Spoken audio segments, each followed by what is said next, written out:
Macky Sall dira avec fermeté, je cite, « Je ne parlerai plus que d'économie », fin de citation. Un président qui parfois devient professeur d'économie sans réellement l'être. Mr Nyangal sait parfaitement avec qui il doit être mielleux. Le fin diplomate qui a réussi quand même les emprunts obligataires parcourt les contrées les plus lointaines pour signer des contrats parfois qualifiés de peu rentables.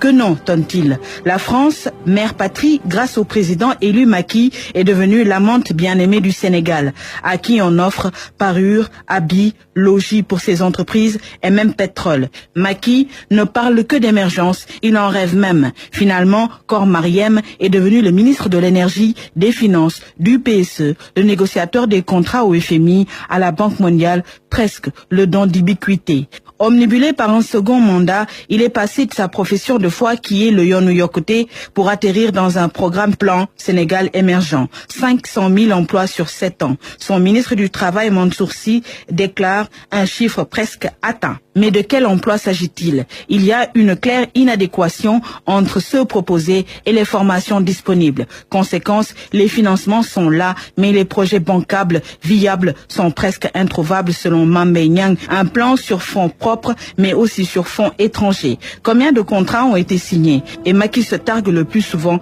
de ne dépenser aucun franc.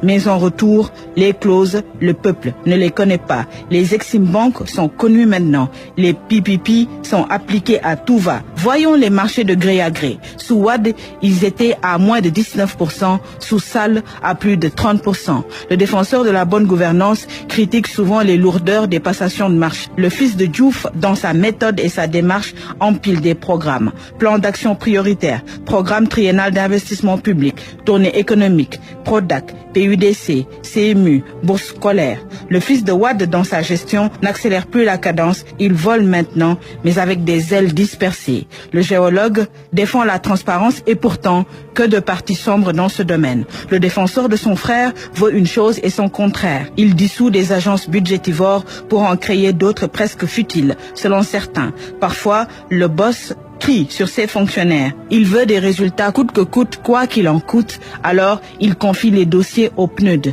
Ils font exactement le travail des fonctionnaires qui dévorent presque 500 milliards de francs CFA du budget de 14 millions de Sénégalais. Et que dire de ces ministres appelés Khale Khalis ou Khale Gap, avec une distribution des financements affectés, le plus souvent, aux femmes de l'APR. Mais le président Macky Sall a du mérite pour avoir su réussir, même avec une famille modeste. Le commandeur en chef, jusqu'en 2019, qui tâtonne, trébuche, essaie, mais n'hésite jamais. À force d'acrobatie mathématique, il veut mener le Sénégal vers les rampes de l'émergence. Mais l'économie, c'est tout sauf du hasard, car il y a une nette différence entre la croissance de 6%, tant chantée, et celle réelle des Sénégalais qui sont toujours dans la pauvreté.